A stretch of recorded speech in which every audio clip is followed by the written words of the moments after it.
తాకట్టులో ఉన్న బంగారాన్ని విడిపించి ఆ రోజు ఆన్లైన్ రేటుకే మేము కొంటాం. Sharma gold company. నమస్తే, మీరు చూస్తుంది సుమన్ టీవీ. నేను మీ కీర్తి. ఈ రోజు మనతో పాటు ఉన్నారు ప్రముఖ జ్యోతిష్య పండితులు బ్రహ్మశ్రీ డాక్టర్ ప్రదీప్ జోషి గురుగారు. నమస్తే గురుగారు. శ్రీమాత్రే నమః. గురుగారు, లాస్ట్ టైం మనము వీడియో చేసినప్పుడు మీరు చెప్పున్నారు ఆగస్ట్ 18th తర్వాత నిజంగానే విపత్తులు వస్తాయి, వరదలు వస్తాయి, చాలా తెలుగు రాష్ట్రాలకి కొంచెం ప్రాబ్లమాటిక్గా ఉంటుందని. అన్నది అన్నట్టు తూచా తప్పకుండా అయింది. అయితే ఇప్పుడు మళ్ళీ మనకి పాక్షిక చంద్రగ్రహణం సెప్టెంబర్ 18th నుండి. మరి ఈ ప్రభావం తెలుగు రాష్ట్రాలపైన, ఇతర దేశాలపైన, ముఖ్యంగా మన దేశం పైన ఎలా ఉండబోతుంది, విధి విధానాలు ఏం పాటించాలి అని మీ ద్వారా తెలుసుకోవాలనుంది. శ్రీ గురుభ్యో నమః. శ్రీమాత్రే నమః. రోగాన్ అశేషాన్ అపహాంసి తుష్టా రుష్టాతు కామాన్ సకలాన్ అభీష్టాన్ త్వామాశ్రితానాం న విపన్నరాణాం త్వామాశ్రితాం హ్యాశ్రయతాం ప్రయాంతి. సర్వాబాధా ప్రశమనం త్రైలోక్యస్యాఖిలేశ్వరి ఏవమేవ త్వయా కార్యం అస్మద్వైరి వినాశనం. శ్రీమాత్రే నమః. ఇందాక నేను చెప్పిన శ్లోకం ఏంటంటే, ఎవరైతే గనక అమ్మవారి యొక్క పాదములని, అమ్మవారి యొక్క చరణములను ఎవరైతే ఎల్లప్పుడూ నమ్ముకొని ఉంటారో వారికి ఎలాంటి విపత్తులు జరగవు. ఇది మొదలు మనము మనస్ఫూర్తిగా మనం దీన్ని ఓన్ చేసుకుందాం, అంగీకరిద్దాం.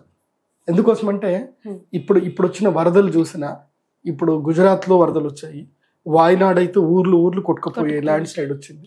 కేదార్నాథ్లో అక్కడ కూడా ఊర్లు కొట్టుకుపోయాయి, చాలా సమస్యలు వచ్చాయి. ముంబైలో కూడా వర్షంతో చాలా బీభత్సం ఏర్పడింది.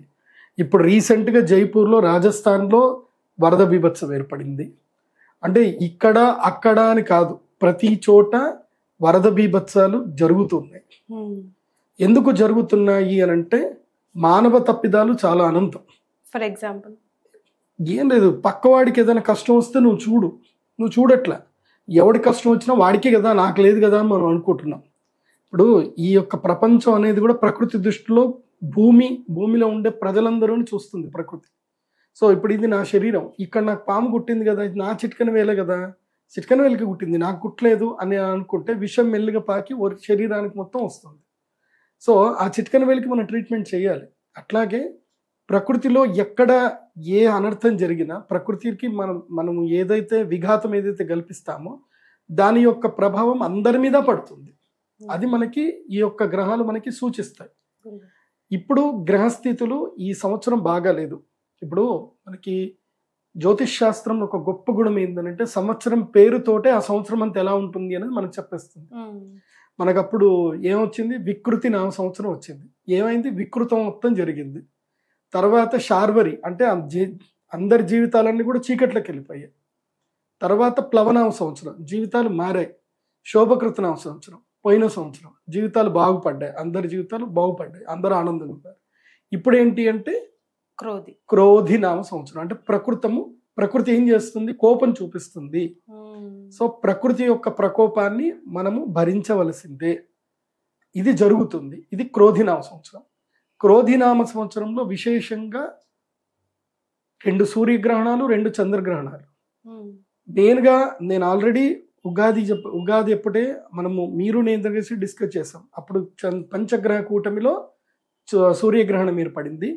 దాని యొక్క ప్రభావము ఈ సంవత్సరం పాటు ఉంటుంది. మళ్ళీ షష్టగ్రహ కూటమిలో వచ్చేటువంటి సూర్యగ్రహణం వరకు ఆ ప్రభావం ఉంటుంది.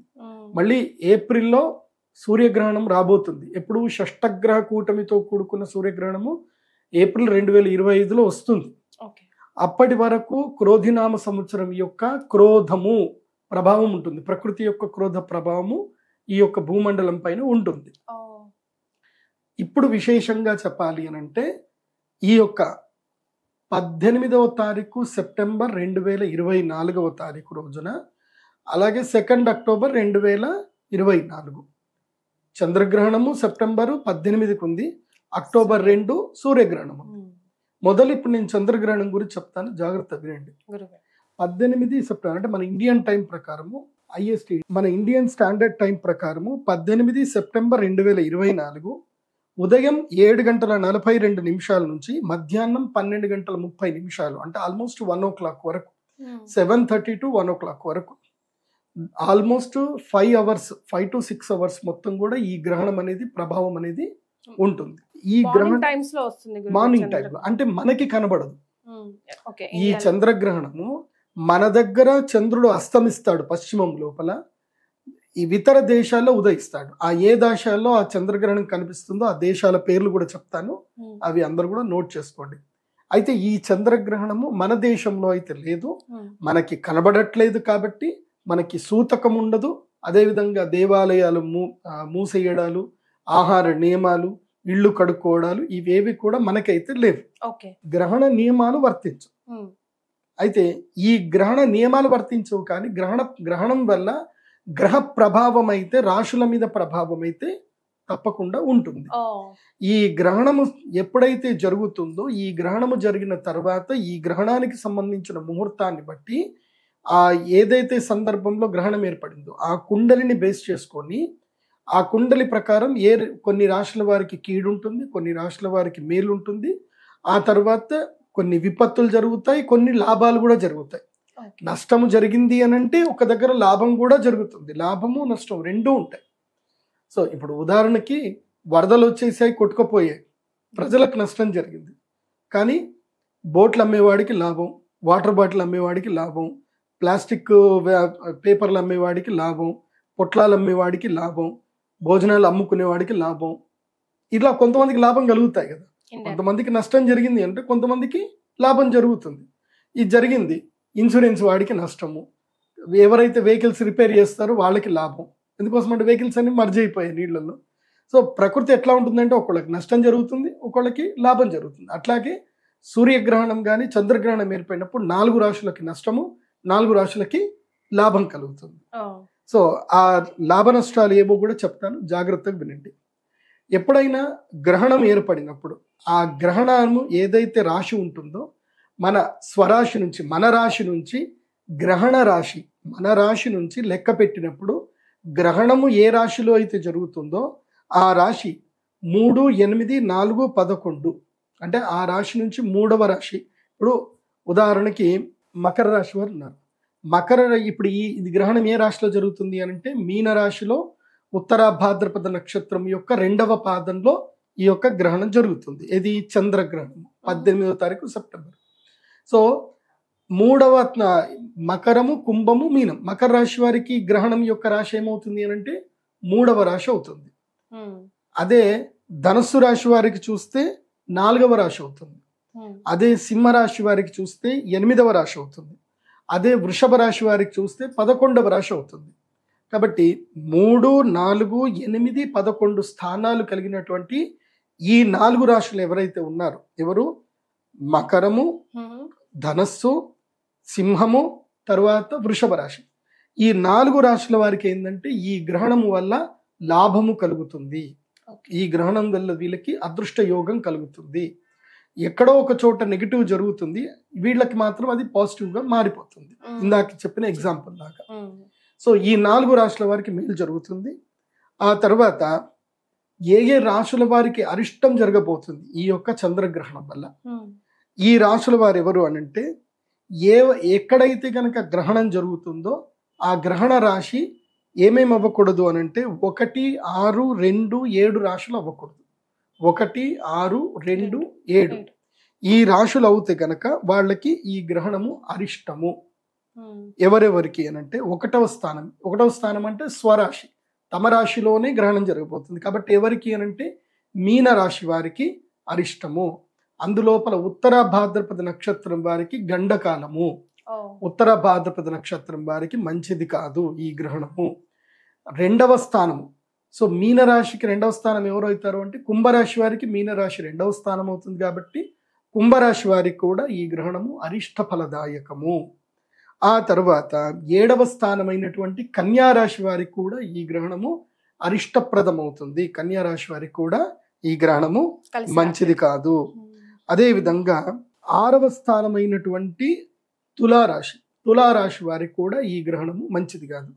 కన్యారాశి, తులారాశి, కుంభరాశి, మీనరాశి ఈ 4 రాశుల వారికి ఈ గ్రహణము అరిష్టప్రదం అవుతుంది. అంటే ఎలాంటి ఫలితాలు ఇస్తుంది అంటారు? అంటే అనారోగ్యం రావడము, లేకపోతే బంధువుల మధ్యన తగాదాలు ఏర్పడము, తమ యొక్క వస్తువులు కోల్పోవడము, లేదా ఏదైనా యొక్క వ్యాపారంలో నష్టం జరగడము, ఎవరితోటైనా మోసపోవడము. ఇప్పుడు ఈ మధ్యకాలంలో నేను చూశాను, నాకు తెలిసిన వ్యక్తి ఫ్రెండ్ అని చెప్పి, వాడు మంచి ఆస్తిపరుడు, వాడి దగ్గర అసలు తక్కువ లేదు ఆస్తి. మరి అలాంటి గొప్ప వ్యక్తి వాడి వల్ల నాకు ఎప్పుడైనా ఉపయోగపడుతుంది కదా అని ఏదో ఊరికే షూరిటీ అని సంతకం పెట్టాడు. వాడి జీవితానికి 20 లక్షలు పెద్ద మ్యాటర్ కాదు. ఇంకోసం అంటే వాడి దగ్గర విపరీతమైన ఆస్తి ఉంది. అంత ఆస్తి ఉన్నోడు 20 లక్షలకి ఏం నష్టం జరుగుతుంది అని చెప్పి షూరిటీ పెట్టాడు. షూరిటీ పెట్టిన 3 నెలలకు ఏం జరిగింది అని అంటే, ఈ కేదార్నాథ్ వరదల్లో అతను చనిపోయాడు. చనిపోయిన తర్వాత ఏమైపోయింది అని అంటే, ఆస్తుల మీద ఫ్రెండ్కి హక్కు ఉంటుందా? ఉండదు. భార్యకి హక్కు ఉంటుంది. భార్యకు ఆస్తి ఎంత వెళ్ళిపోయింది, వీలునామా రాసిన పిల్లలకు ఆస్తి వెళ్ళిపోయింది, ఇన్సూరెన్స్ వాళ్ళందరికీ వెళ్ళిపోయింది.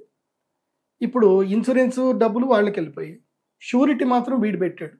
ఆ భార్య అంటుంది నాకు సంబంధం లేదు, ఆయన సంతకం పెడితే నువ్వు 5 నెలలు అడుక్కుంటున్నాను.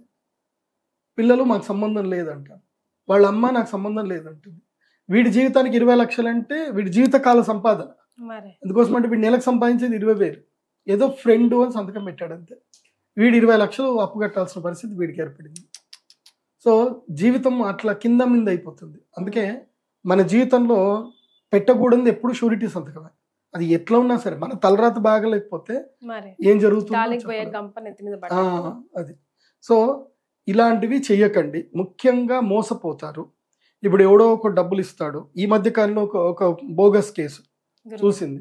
వాడేదో సిఎస్ఆర్ ఫండ్ ఇస్తాం మీకు, మా దగ్గర బోలే డబ్బులు ఉన్నాయి అని బ్యాంక్ స్టేట్మెంట్ చూపించి, మేము ఈ ఫండ్ కేవలము మంచి వాళ్ళకే ఇవ్వాలి, ఎవరైనా మంచి పనులు చేసే వాళ్ళకి ఇవ్వాలి, మేము మీకు ఇస్తాము, కాకపోతే మాకు ఛార్జెస్ అవుతాయి, మీకు 10 కోట్లు ఇస్తాము అని చెప్పి 10 లక్షలు మీరు మొదలు ఇవ్వాలని చెప్పి 10 లక్షలు మాకు బ్లాక్ ఇస్తే మీకు వైట్ 10 కోట్లు వస్తాయి, మీరు ఖర్చు చేసుకోండి, మీరు 5 కోట్లు ఖర్చు పెట్టుకోండి, మాకు ఆ 10 లక్షలు మినహాయించి 5 కోట్లు ఇవ్వండి అని చెప్పి బ్యాంక్ స్టేట్మెంట్ అవి చూపించి వీళ్ళకి ఏం తెలుసు అని 10 లక్షలు ఇచ్చారు. Next day phone switch off. So ఇలా 1 కాదు 2 కాదు, నా దగ్గరికి లైన్ కడతానే ఉంటారు. ఇట్లా రోజు వింటూ ఉంటాను అనమాట, నవ్వు వస్తూ ఉంటుంది. మీరు పోలీస్ స్టేషన్ పోవచ్చు కదా అంటే, పోతే ఏమవుతుంది గురుగారు, కంప్లైంట్ ఫైల్ చేసుకుంటారు, నడుస్తోంది కేసు నడుస్తుంది అంతే, ఇక ముందుకు వెళ్ళదు. అది 10 ఏళ్ళు అవుతుంది, 15 అవుతుంది. సో ఇలాంటివన్నీ ఏ రాశుల వారికి జరుగుతాయి అన్నారు, ఒకసారి మళ్ళీ చెప్పండి. జాగ్రత్తగానండి. ఇందులోపల స్పెసిఫిక్ గా చెప్పాలంటే హస్తా నక్షత్రం వారికి, ఈ హస్తా నక్షత్రం వాళ్ళకి ఏంటంటే, హస్తా నక్షత్రము, రేవతి నక్షత్రం, పూర్వభాద్రపద 4వ పాదము, ఉత్తరాభాద్రపద నక్షత్రము, హస్త తర్వాత ఉత్తరాఫల్గుణ నక్షత్రం 3 పాదాలు, చిత్తా నక్షత్రం 2 పాదాలు. వీళ్ళకి 2 గ్రహణాల ప్రభావం ఉంది. నేను మళ్ళీ చెప్తున్నాను, ఉత్తరాభాద్రపద 4వ పాదము, పూర్వభాద్రపద 4వ పాదము, ఉత్తరాభాద్రపద రేవతి నక్షత్రం, ఈ 3 నక్షత్రాలు. అలాగే ఉత్తరా ఫల్గుణ నక్షత్రం 3 పాదాలు, హస్తా నక్షత్రం కంప్లీట్గా, తర్వాత చిత్తా నక్షత్రం 2 పాదాలు. అంటే మీనరాశి వారికి, కన్యా రాశి వారికి ఈ 2 గ్రహణాలు దెబ్బ కొడతాయి. అంటే ఈ నెల రోజులు మీనరాశి వారు, కన్యా రాశి వారు ఏం చేయాలంటే, తిన్నామా, పడుకున్నామా, సినిమా చూస్తున్నామా, ఏమైనా వీడియోలు చూసామా, ఎవరితోటి ఫోన్ మాట్లాడకూడదు, ఎవరికి ఏ ప్రామిస్లు చేయకూడదు, ఎక్కడికి ట్రావెల్ చేయకూడదు, తిన్నామా, పడుకున్నామా, తెల్లారిందా. ఎవరికి? కన్యా రాశి వారికి, మీనరాశి వారికి సెప్టెంబర్ 18వ తారీఖు నుంచి అక్టోబర్ 18వ తారీఖు వరకు కన్యా మీన రాశుల వాళ్ళు సైలెంట్ గా ఉండాలి. ఎంత సోషలైజ్ అవ్వకుండా అంత ఉండాలి. మీ మీద అబాండాలు ఇస్తారు, మీరు ఏదో తప్పులు చేశారనో, ఏదో జరిగిందనో మీ మీద అబాండాలు ఇస్తారు. మీరు దేనికి రెస్పాండ్ అవ్వకండి, మీడియాలోకి రాకండి, ఎవరికి సమాధానాలు చెప్పకండి. అది బాగా గుర్తుపెట్టుకోండి. గురుగారు పరిహారాలు కూడా చెప్పాలి మీరు. ఫస్ట్ ఇంకా కంప్లీట్ చేయాలి. సో ఇది ఎవరెవరికి బాగాలేదు అంటే, మీనరాశి, తులారాశి, కుంభరాశి, కన్యారాశి వీళ్ళకి చంద్రగ్రహణం బాగాలేదు. మీన కన్యా రాశి వారికి సూర్య చంద్రగ్రహణాలు 2 కలిపి బాగాలేవు. అది ఎట్లా మళ్ళీ సూర్యగ్రహణం వీడియో చేస్తాం, అది కూడా చెప్తాను. సో ఈ చంద్రగ్రహణంలో మీడియం ఎవరికి ఉంది అని అంటే, వృశ్చిక, కర్కాటక, మిథున, మేష వీళ్ళకి మీడియం ఉంది. వీళ్ళు కనుక బ్యాడ్ రాశి వాళ్ళతో కలుస్తుంటే వాళ్ళకి బ్యాడ్ జరుగుతుంది, మంచి రాశి వాళ్ళతో కలిసి ఉంటే మంచి జరుగుతుంది. అంటే ఎవరు? వృశ్చిక, కర్క, మిథున, మేష వాళ్ళు మీన, తుల, కుంభ, కన్యా రాశి వాళ్ళతోటి ఎలాంటి సహవాసం చేయకూడదు ఈ నెల రోజులు, సెప్టెంబర్ 18 నుంచి అక్టోబర్ 18 వరకు. సహవాసం చేస్తే వాళ్ళ ఎఫెక్ట్ వీళ్ళకి పడుతుంది. So if you are being with good people you will get the good result. So good people అంటే అర్థం కాదు ఇక్కడ, గుడ్ జోడాక్ సైన్స్, ఎవరికైతే శుభ ఫలితాలని ఆ రాష్ట్రం వాళ్ళు. గ్రహణం జరుగుతుంది ఉత్తర భాద్రపద నక్షత్రం యొక్క 2వ పాదం నుంచి 3వ పాదంలో ఈ గ్రహణం జరిగే అవకాశాలు. ఇక విషయానికి వస్తే ఈ గ్రహణం యొక్క ప్రభావం వల్ల ఏమేమి నష్టాలు రాబోతుంది ఇవి బాగా మనం గుర్తుపెట్టుకోవాలి. ఎందుకోసమంటే నేను రాశి ఫలాలు చూసి రాశుల యొక్క గ్రహ తీరు చూసి నేను ఏదైతే చెప్పానో అవన్నీ కూడా జరిగాయి. నేను అమ్మవారికి ప్రార్థన చేసేది ఏంటంటే, అమ్మ ఈ యొక్క చెప్పే వాక్కు సత్యం ఏదైతే శక్తి నాకు అమ్మవారి ఇస్తుందో అది వాక్కు సత్యమైనను కూడా దానికి సంబంధించిన నష్ట ప్రభావం ఏదైతుందో అది జరగకుండా చూడు తల్లి అని నేను ఎప్పుడూ అమ్మవారిని ప్రార్థన చేస్తాను. ఎందుకోసమంటే జ్యోతిష్ శాస్త్రం అనేది అద్దం లాంటిది. అది మనకి భవిష్యత్తు ఏం జరుగుతుందో మనకి చూపిస్తుంది. నువ్వు దాన్ని మేకప్ చేసుకున్నావా, మేక్ ఓవర్ చేసుకొని తప్పించుకోవడానికి ప్రయత్నం చేసావంటే నువ్వు బాగుంటావు. లేదు అని అంటే ప్రకృతి విపత్తు ఎట్లా ఎత్తుకుపోవాలో అట్లా ఎత్తుకొని పోతుంది. నేను ఆల్రెడీ ఆగస్టు 18కి తర్వాత విపత్తులు వస్తాయి, లంక గ్రామాలు మొత్తం కూడా ఖాళీ చేసేసుకోండి, కృష్ణ గోదావరి ముంపు ఏర్పడుతుంది అని చెప్పాను. అవును గురుగారు. నేను చెప్పింది ఎవడూ పట్టించుకోవాలి. సరే ఎందుకోసం అంటే పట్టించుకుంటే ఏమొస్తుంది, ఒకరు జరగలేదని అంటే అన్నట్టుగా ఉంటారు. సో అది ఎవరి విచక్షణ వాళ్ళకి. ఎందుకోసం అంటే దైవం విధిని ఎవడు కూడా కర్మానుసారం ఎవరు చేయలేరు. ఇప్పుడు నేను చెప్పేది ఏంటంటే ఈ రాశి ఇది మెయిన్గా మీన రాశిలో సంభవిస్తుంది. మీన రాశిలో చంద్రగ్రహణం అంటే మీన రాశిలో చంద్రుడు రాహువు కలిసి ఉన్నారు. చంద్రరాహువులు కలిసి ఉన్నప్పుడు మీన రాశిలో గనక సంభవిస్తే ఏం జరుగుతుందంటే మీనం అంటే ఏంటి, చేపలు. ఈ యొక్క జలము పైన ఈ గ్రహణ ప్రభావం ఎక్కువగా ఉంటుంది. జలము పైన అంటే ఇంకేంటి, ఇప్పుడు జల ప్రళయాలు సంభవిస్తాయి అని అర్థం. ముఖ్యంగా సునామీలు ఏర్పడతాయి, అదేవిధంగా వరదలు ఇంకా బీభత్సంగా వరదలు అవుతాయి, చెరువులకి గండు పడతాయి, గ్రామాలు మునిగిపోతాయి. అది జరుగుతుంది. అది కాకుండా ఈ యొక్క మత్స్య సంపద మొత్తం కూడా నాశనం అవుతుంది. గురుగారు ఇక్కడ ఒక చిన్న ప్రశ్న, అంటే మన దేశంలో కనిపించట్లేదు అన్నారు కదా, మరి ఇంకే దేశాల్లో కనిపిస్తుంది? ఈ మీరు చెప్పిన ప్రభావాలు స్టిల్ మన దేశంలో కనిపించకపోయినా మనం దాన్ని భరించాల్సిందేనా? గ్రహణ ప్రభావం మన దేశంలో కనబడకపోయినా గ్రహస్థితి అనేది ఏదైతే ఉంటుందో అది యావత్ భూమండలానికి వర్తిస్తుంది. సో ఆ గ్రహస్థితి ప్రభావము అంటే గ్రహణం యొక్క ప్రభావం మన దేశం పైన 25% అయితే ఉంటుంది. సో ఆ 25% కూడా మనకి కొంచెం విపత్తు వచ్చిన విపత్తే కదా.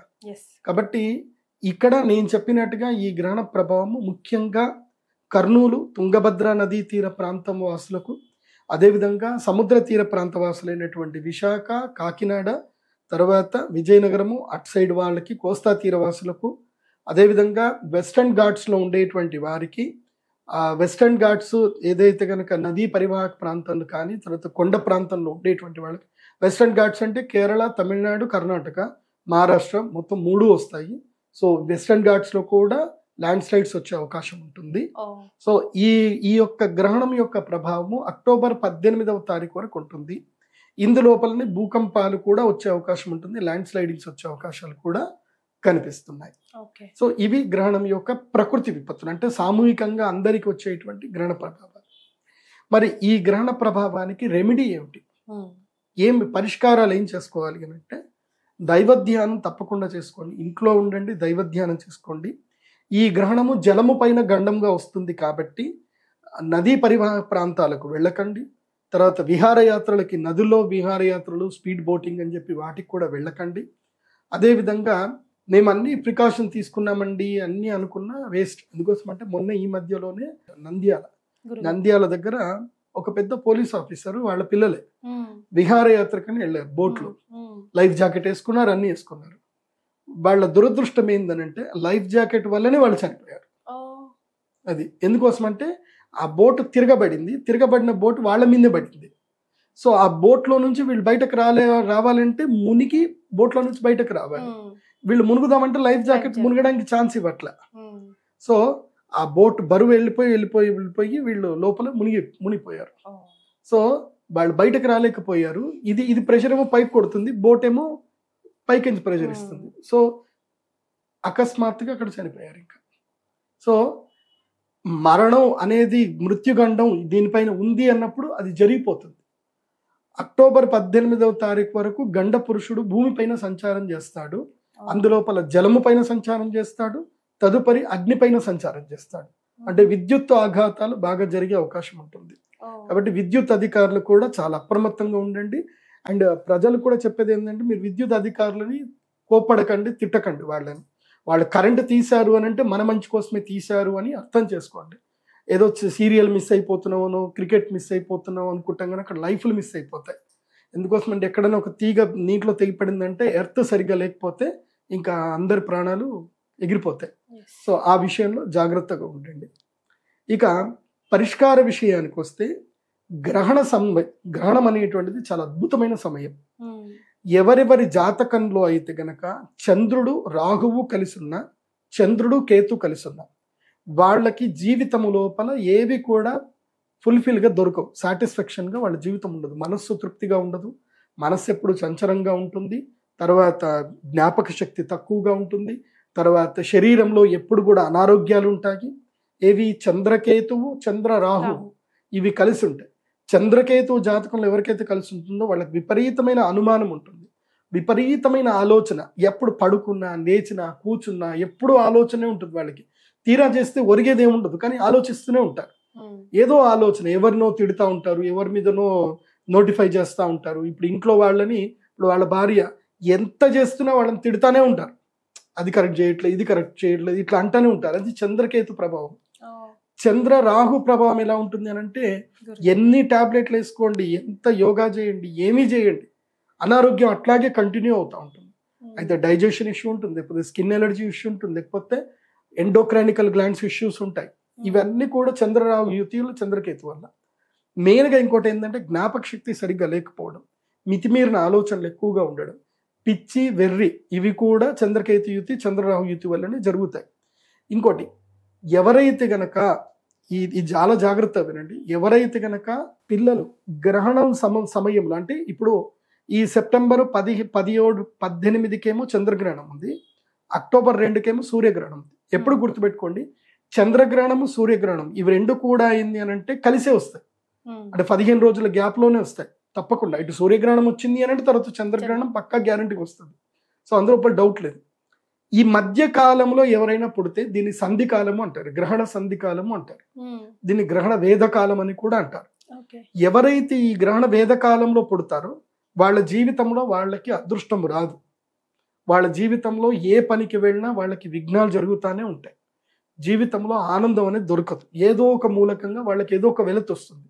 అయితే కుటుంబ జీవితం బాగుండదు, లేదా ఆరోగ్య జీవితం బాగుండదు, లేకపోతే ఫినాన్షియల్ సపోర్ట్స్ ఉండవు, లేకపోతే ఇల్లు దొరకదు, లేదంటే వాహన గండాలు ఏవో జరుగుతూ ఉంటాయి. ఇలాంటి ఇబ్బందులు ఈ గ్రహణ వేదలు పుట్టినటువంటి వాళ్ళకు ఉంటాయి. సో మీరు ఏ డేట్ ఆఫ్ బర్త్ పుట్టారు, మీరు ఒకటి గుర్తుపెట్టుకోండి, మీ date of birth, time, place రాసుకోండి, మీ డేట్ రాసుకొని pradeepjoshi.com వెబ్సైట్కి విజిట్ అయ్యి మీ యొక్క హోరోస్కోప్ని ఆర్డర్ చేసుకోండి. మీకు కుండలి వస్తుంది. ఆ కుండలి లోపల మీరు చూసుకోవాలి, లగ్న కుండలి, జన్మ లగ్న కుండలి అని టైటిల్ వస్తుంది. అందులోపల చంద్ర రాహు, చంద్రకేతు కలిసి ఉన్నారో లేదో చూసుకోండి. ఆ బాక్స్లో చంద్రరాహు లేదా చంద్రకేతు కలిసి ఉంటే మీరు సెప్టెంబర్ 18వ తారీఖు రోజున మేమైతే పొద్దున పూట అంటే 7 గంటల నుంచి మధ్యాహ్నం 1 గంటల వరకు చంద్రగ్రహణ వేద పూజ చేస్తాం. సో దీన్ని చంద్రామృత సిద్ధి తంత్రము అంటారు. ఆ పూజ చేయటం వల్ల ఎందుకోసం అంటే అప్పుడు గ్రహణ వేద ఉంది కాబట్టి, ఇప్పుడు గ్రహణ వేద ఉన్న సందర్భంలో ఆ గ్రహానికి మీరు యజ్ఞము ద్వారా శక్తిని సమకూర్చగలిగితే మీకు తిరిగి ఆ శక్తితోటి ఆ గ్రహణ వేద పీడ అనేది మీకు తొలగిపోతుంది. కాబట్టి 18వ తారీఖు రోజున ఉదయం మేము చంద్రామృత సిద్ధి తంత్రం మేము చేస్తాం. ఆ చంద్రామృత సిద్ధి తంత్రానికి రావాలి. ఒక ప్రత్యేకమైన శివలింగం ఉంటుంది, చంద్రామృత శివలింగం అని ఒక ప్రత్యేకమైన లింగం ఉంటుంది. ఆ శివలింగం ఇచ్చిన తర్వాత దాన్ని సిద్ధి చేసుకున్నట్లయితే వాళ్ళకి జీవితంలో ఆ యొక్క చంద్రగ్రహానికి సంబంధించిన దోషాలు క్రమేపీ తొలగిపోయే అవకాశం ఉంటుంది. కాబట్టి ఈ చంద్రగ్రహణానికి గర్భవతులు ఇచ్చేయాలి. గురుగారు, మరి గర్భవతులు ఎలాంటి నియమాలు పాటించాలి? మన దేశంలో ఉన్న సుమన్ టీవీ ఇతర దేశాల వాళ్ళు, రాష్ట్రాల వాళ్ళు కూడా చూస్తూ ఉంటారు కాబట్టి ఎలాంటి నియమాలు పాటించాలి? ఈ గ్రహణము మన దేశంలో అయితే కనబడదు కాబట్టి గ్రహణ నియమాలు ఏవి వర్తించవు. భోజన నియమాలు కానీ, ఆ తర్వాత ఇల్లు కడుక్కోవడాలు కానీ ఏమి లేవు. కానీ గర్భిణీ స్త్రీలకు మాత్రం వేదం ఉంటుంది. మూడవ నెల నుంచి ప్రారంభం చేసుకొని 9వ నెల వరకు గర్భిణీ స్త్రీలకు వేద విపరీతంగా ఉంటుంది. ఓకే. 1వ నెల వాళ్ళకు కూడా ఉంటుంది కానీ అంత ఎఫెక్టివ్గా ఉండదు. కానీ 3వ నెల నుంచి 9వ నెల ఉన్నటువంటి వాళ్ళకి ఎఫెక్ట్ ఉంటుంది. కానీ నేను చెప్తున్నది ఏంటంటే కన్సీవ్ అయ్యారు, ప్రెగ్నెన్సీ కన్ఫర్మ్ అయింది అని తెలిసిన ప్రతి ఒక్క స్త్రీమూర్తి ఈ యొక్క ఇంట్లోనే ఉండండి. 18వ తారీఖు రోజున మీరు 18వ తారీఖు అంటే ఇంకా 17 రాత్రి పడుకున్నారు అంటే 18వ తారీఖు మధ్యాహ్నం 2 గంటల వరకు పడుకోండి కంటిన్యూగా. నిద్ర లేవకండి, ఇంట్లోనే ఉండండి. ఇంట్లోకి వెలుగు రాకుండా చూసుకోండి, పడుకోండి అంతే. మీరే కష్టం వద్దు. కాకపోతే ఆహార నియమాలు ఏమీ లేవు, కమ్మగా తినొచ్చు, ఏదైనా తినొచ్చు, ఏదైనా చేయొచ్చు. ఎక్కువగా ఎక్స్పోజ్ అవ్వకండి, బయటకు రాకండి. ప్లస్ నాన్ వెజ్ తినకండి. ఓకే. ఈ రోజు మాత్రం నాన్ వెజ్ తినకండి, గుడ్డు కానీ నాన్ వెజ్ కానీ తినకండి. పాల పదార్థాలు అవాయిడ్ చేయండి. మామూలుగా ఫ్రూట్స్ తినండి, అన్నం తినండి, ఏవైనా తినండి, బయటకు రాకండి. మంచినీళ్లు తాగుతున్న కృష్ణ మంత్రం చదువుకోండి. నమో నారాయణాయ లేదా నమశివాయ అనే మంత్రం చదువుకోండి. ఓంకారం చదవకూడదు గర్భిణీ స్త్రీలు. లేదా అన్నిటికన్నా అద్భుతమైన దివ్య మంత్రము శ్రీమాత్రే నమః, శ్రీమాత్రే నమః అని మనసులో జపం చేసుకుంటూ ఉండండి. ఫోన్లు దూరంగా పెట్టండి, రేడియేషన్కి ఫోన్లు దూరంగా పెట్టండి. టీవీలు చూడకండి, చక్కగా పడుకోండి, ఒకవైపు తిరిగి పడుకోండి. మంచి పుస్తకాలు చదవండి. ఎవరైనా మీ ఫ్రెండ్స్ తోటి కదా ఉంటే మంచి దైవ చింతన చేయండి. లేదంటే మన సుమన్ టీవీలో నా ఎన్నో వీడియోలు ఉన్నాయి, చాగంటి కోటేశ్వరరావు గారి వీడియోలు ఉన్నాయి. శ్రీమద్ భాగవత ప్రవచనాలు వినండి, సామయుధం షణ్ముఖ శర్మ గారివి, ఇంకా చాలామంది మహానుభావులు చెప్పారు. మంచి మంచి కథలు వినండి, దైవ కథలు వినండి. సో అవాయిడ్ చేయండి. అతిగా నవ్వకూడదు, అతిగా వాగకూడదు. సో ఏది అతి చేయకండి, ఇంట్లో ఉంటే సరిపోతుంది. ప్లెజెంట్ గా రెస్ట్ తీసుకొని మంచి మాటలు, మంచి పుస్తకాలు చదివితే సరిపోతుంది అంతే. గురుగారు, ఏ దేశాల వారికి వస్తుంది? సో ఈ చంద్రగ్రహణం మన భారతదేశంలో అయితే కనపడదు. సో సదరన్ ఏషియాలో, అదేవిధంగా అమెరికాలో, అదేవిధంగా యూరోప్లో ఈ గ్రహణం కనిపించే అవకాశం ఉంటుంది. ఈ గ్రహణ ప్రభావము ఆయా దేశాల్లో విపత్తులకు మాత్రం దారితీస్తుంది. ఆయా దేశాల్లో జలప్రళయాలు సంభవిస్తాయి, భూకంపాలు సంభవిస్తాయి. ఇక ఆయా దేశాల్లో కొన్ని పరివర్తనమైనటువంటి యోగాలు అయితే ఉంటాయి. ఇంకా ఆయా దేశాల వాళ్ళు చూసుకోవాలి. రైట్ గురుగారు, మరి ఆయా దేశాల్లో ఉన్న మన తెలుగు వాళ్ళ కోసం మీరు చెప్పే రెమెడీస్ గ్రహణ సమయంలో? నేను మీ అందరికీ చెప్పేది ఏంటంటే, మీరు అక్కడ రెమెడీ చేసుకుంటారో చేసుకోలేకపోతారు. ఎందుకోసం అంటే అక్కడ అంతా పండితులు ఉండరు. కాబట్టి మీరు ఉన్నంతలోనే ఏ దేశంలో ఇది పెనంబ్రల్, ఇది సంపూర్ణ చంద్రగ్రహణం కూడా కాదు. ఇది కైండ్ ఆఫ్ బ్లడ్ మూన్ అంటారు. అంటే చంద్రుడు మనకి ఎర్రగా కనిపిస్తాడు. సో ఆ యొక్క భూమి యొక్క నీడ పార్షల్ గా దాని మీద పడుతుంది. ఇది సంపూర్ణ చంద్రగ్రహణం కాదు, ఖగ్రాస చంద్రగ్రహణం కాదు, ఇది పెనంబ్రల్ చంద్రగ్రహణం అంటారు. సో చంద్రుడి పైన భూమి యొక్క ఛాయ పడుతుంది.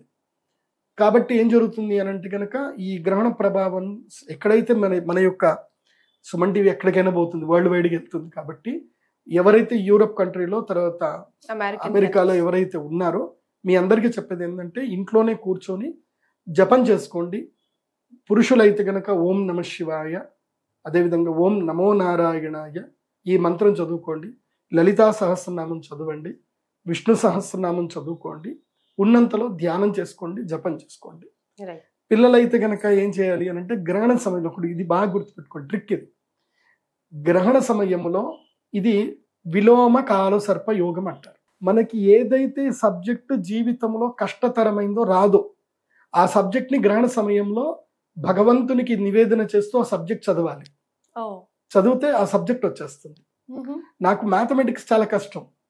మా నాన్నగారు ఏం చెప్పారు అంటే, సూర్య సిద్ధాంతం నాకు రాదు, నేను ఫెయిల్ అయిపోయానంటే నువ్వు గ్రహణం సమయంలో చదువు, నీకు అది సిద్ధిస్తుంది అన్నాడు. నేను గ్రహణ సమయంలో సూర్య సిద్ధాంతం మొత్తం పారాయణం చేశాను. ఆ తర్వాత గ్రహలాఘవము అన్నీ బాగా వచ్చేసాడు నాకు. కాబట్టి మీకు కూడా చెప్పేది ఏంటంటే, మీకు ఫిజిక్స్ ప్రాబ్లం ఉన్నా, మ్యాథమెటిక్స్ ప్రాబ్లం ఉన్నా, ఏదైనా ఎగ్జామ్లో ఫెయిల్ అవుతున్నా, ఈ గ్రహణ సమయంలో చదవండి. పిల్లలందరికీ చెప్పేది ఏంటంటే, విద్యార్థులు చదవండి, మీకు యోగిస్తుంది. సరే, ఎవరైనా సరే ఈ గ్రహణం అప్పుడు మరి మా రాశిలో జరుగుతుంది అనండి, మరి మాకు బాగలేదు అని అంటే, మీరు నా వెబ్సైట్కి విజిట్ అవ్వండి, మీ గోత్రనామాలు అక్కడ ఎంటర్ చేయండి. మీ గోత్రనామాల పైన చదివి మీకు గ్రహణ ప్రసాదము, మాలలు మీకు పంపించడం జరుగుతుంది. సో విన్నారు కదా, గురుగారు చెప్పింది తూచా తప్పకుండా పాటించండి, అంతా మంచి జరుగుతుంది. అంతే కదా గురుగారు? శ్రీమాత్రే నమః. శ్రీమాత్రే.